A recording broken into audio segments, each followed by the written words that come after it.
মর্যাদা ইসলামে কিভাবে দিয়েছে, আর আমাদের মা বোনেরা ইসলাম সম্পর্কে না জানার কারণে তাদের মর্যাদার কথা ভুলে গিয়েছে।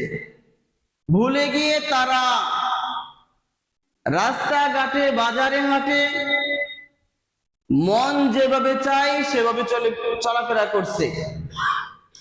আর এই সমস্ত মা বোনদের থেকে যে সন্তান আসবে তারা জাতির জন্য কি উপকারে আসবে? প্রথমত নিজেদের মর্যাদা নিজেদের বুঝতে হবে। একজন ব্যক্তি যদি নিজের মর্যাদা না জানে তাহলে সে নিজেই বুঝবে না তার মূল্য কত, তার মর্যাদা কত। আমাদের মা বোনদের বর্তমান অবস্থা হলো দোয়েল পাখির মতো। কিভাবে?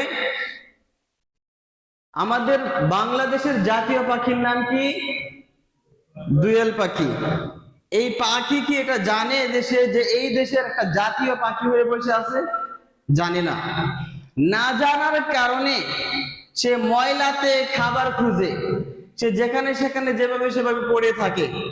অথচ এই দেশ তাকে মর্যাদা দিয়েছে, ইসলাম নারীদেরকে মর্যাদা দিয়েছে, সেই মর্যাদার কথা নারীরা ভুলে গিয়েছে বা জানে না। মর্যাদার কথা ভুলে গিয়ে আমরা নিজেদেরকে সস্তায় বিলিয়ে দিচ্ছি, রাস্তায় বাজারে হাটে ঘাটে। বর্তমান সময় অনলাইন প্রযুক্তির সময়, বিভিন্ন সোশ্যাল মিডিয়ার মাধ্যমে।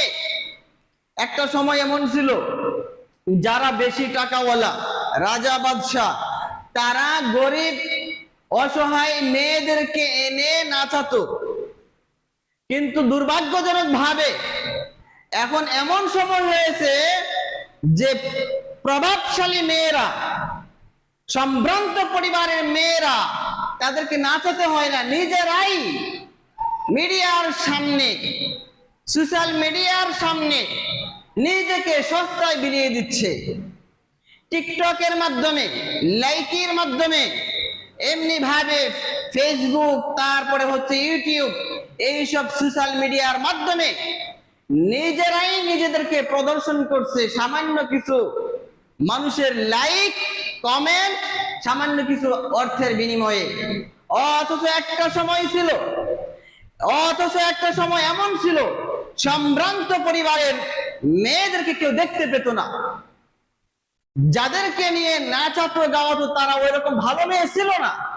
এখন সেই ভালো ঘরের মেয়েরাও নিজেরা নিজেদেরকেই বিভিন্ন ভাবে মানুষের সামনে উন্মুক্ত করে দিচ্ছে।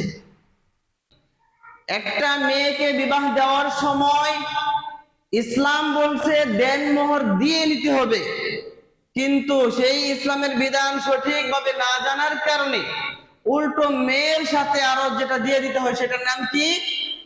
যৌতুক।